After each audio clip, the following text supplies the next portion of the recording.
ভারতে সফরে না যে ভারতের সাথে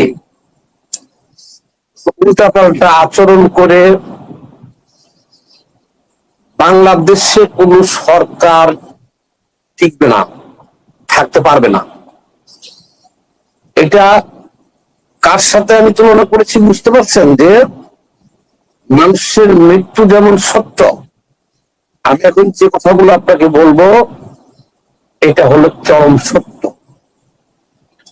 দেখেন, তারেক রহমান যে ক্ষমতায় এসেছে এটাতেও কিন্তু ভারতের অবদান আছে। ভারত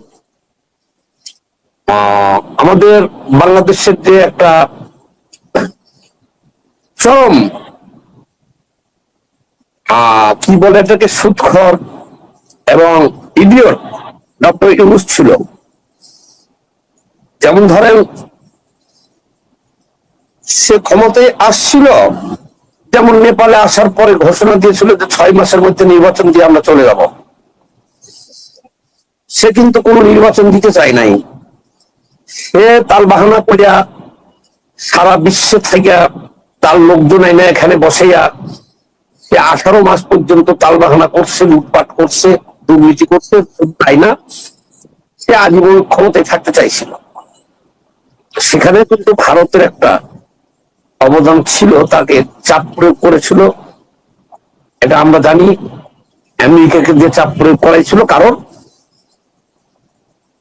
ভারত চেয়েছিল যে একটা নির্বাচিত সরকার আসলে তার সাথে সুসম্পর্কটা করবে, এই সরকারের সাথে হবে না, অনির্বাচিত সরকারের সাথে। কাজেই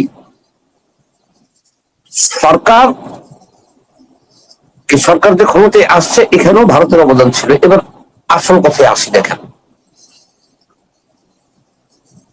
ভারত যদি এখন বাংলাদেশে শুধু রপ্তানি বন্ধ করে দেয় তাহলে তারেক রহমানের সরকারের পতন হবে।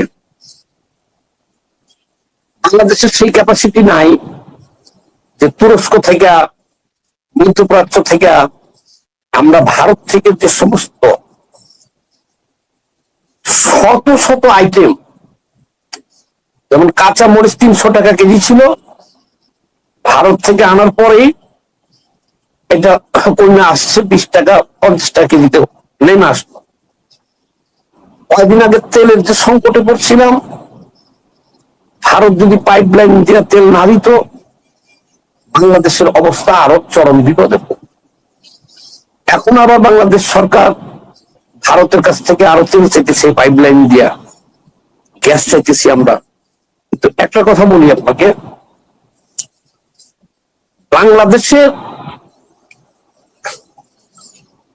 বাংলাদেশের সমস্যা কি আর ভারতের সমস্যা কি, আর তারেক রহমান কেন ভারত যাইতে পারতেছে না, এটা বলি আমি। বাংলাদেশের সমস্যা হলো বাংলাদেশের চতুর্দিকে হলো ভারত, এবং যুগ যুগান্তর 3 বছর ধরে ভারত থেকে চাল, ডাল, তেল, মশলা, কসমেটিক থেকে শুরু করে